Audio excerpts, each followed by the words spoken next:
జనార్దన్ రావు గారు. సో ఈయన తంబలపల్లి ఎమ్మెల్యేగా మొన్న పోటీ చేశారు. సారీ, జయచంద్ర, అది ఫోటో మిస్ అయింది. సో జయచంద్రారెడ్డి గారు తంబలపల్లి ఎమ్మెల్యేగా పోటీ చేశారు. సో ఈరోజు తెలివిగా మీరు ఈయన వైఎస్ఆర్సీపీ కోవట్ అని చెప్పి సస్పెండ్ చేసి చేతులు దులుపుకోవాలని చూస్తున్నారు.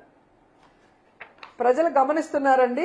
ఈ జయచంద్రారెడ్డికి మీరు బీఫామ్ ఇచ్చేటప్పుడు పక్కనే జనార్దన్ రావు A1 మొలకల చెరువులో ఇబ్రహీంపట్నంలో ఫ్యాక్టరీలున్న ఈ జనార్దన్ రావు గారు కూడా పక్క నుండి తీసిచ్చారు. అండ్ ఈరోజు సౌత్ ఆఫ్రికాలో ఏదో వైఎస్ఆర్సీపీ వాళ్ళతో వీళ్ళు బిజినెస్ చేస్తున్నారని మీరు చెప్పడం ప్రజలకి బుర్ర లేదనుకొని మీరు అనుకుంటున్నారేమో, కానీ మీకు బుర్ర లేదు అనేది ప్రజలు గమనించాల్సిన విషయం. ఎందుకంటే ఎమ్మెల్యేగా కంటెస్ట్ చేసిన వ్యక్తి తన అఫిడవిట్ లో ఆఫ్రికాలో వెస్ట్ ఆఫ్రికాలో తాను బిజినెస్లు ఎలా చేస్తున్నానో క్లియర్ కట్ గా తన అఫిడవిట్ లో మీకు ఇవ్వటం జరిగింది. సో అఫిడవిట్ లో అబద్ధం చెప్పరు కదా. ఎన్నికల ముందు మీరు ఎలా సీట్ ఇచ్చారు, ఆయన కంటెస్ట్ చేసే ముందు అఫిడవిట్ లో ఏం పెట్టాడో మీరు చూసే ఇచ్చి ఉంటారు. ఎందుకంటే నిజంగా మీకు మంచోళ్ళకే ఇవ్వాలి అనుకుంటే గతంలో ఎమ్మెల్యేగా చేశారు 2014లో, 2019లో ఓడిపోయిన శంకర్ యాదవ్కి సీట్ ఇవ్వకుండా ఇతనికి ఇవ్వాల్సిన అవసరం ఏమొచ్చింది? ఈరోజు లిక్కర్ స్కామ్ బయటపడ్డ తర్వాత ఇతను వైఎస్ఆర్సీపీ కోవట్టు అని సస్పెండ్ చేసి ఈరోజు మీరు నాటకాలు ఆడటం ఎంతవరకు కరెక్టు?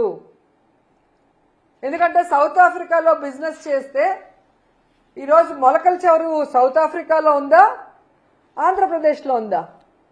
ఇబ్రహీంపట్నం సౌత్ ఆఫ్రికాలో ఉందా, ఆంధ్రప్రదేశ్లో ఉందా? సో నువ్వు ముఖ్యమంత్రిగా ఉన్న రాష్ట్రంలో, నీ కొడుకు రెడ్ బుక్ రాజ్యాంగం చేస్తున్న ఆంధ్రప్రదేశ్ రాష్ట్రంలో విచ్చలవిడిగా ఫ్యాక్టరీని నెలకొల్పి మద్యం బాటిల్ని కల్తీ చేసి ఏ విధంగా వాళ్ళ డ్రైవర్లే ప్రతి మద్యం షాపుకి, బార్లకి, బెల్ట్ షాపులకి వేస్తూ అరెస్ట్ అయ్యారో నిన్న మొన్న మనం అందరం గమనించాం, ప్రజలు గమనించారు. సో మరి వైఎస్ఆర్సీపీ కోవట్ అయితే ఎందుకు మీరు ఇచ్చారు సీటు?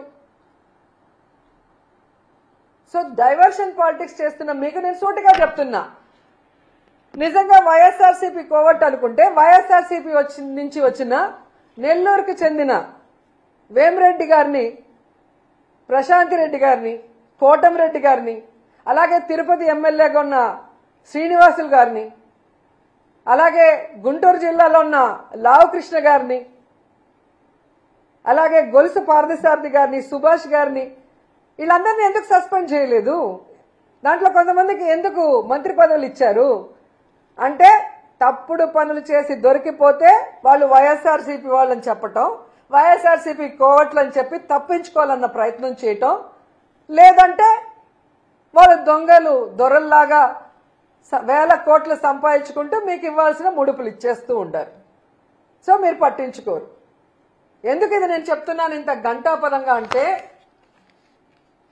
ఈ లిక్కర్కి మూలం సురేంద్ర నాయుడు.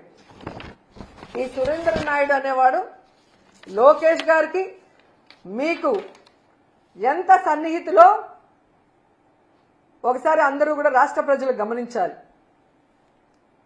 ఈ సురేంద్ర నాయుడు అనే అతను తెలుగుదేశం పార్టీ అవునా కాదా? ఈయన చంద్రబాబు నాయుడుకి లోకేష్కి కావలసిన వ్యక్తా కాదా?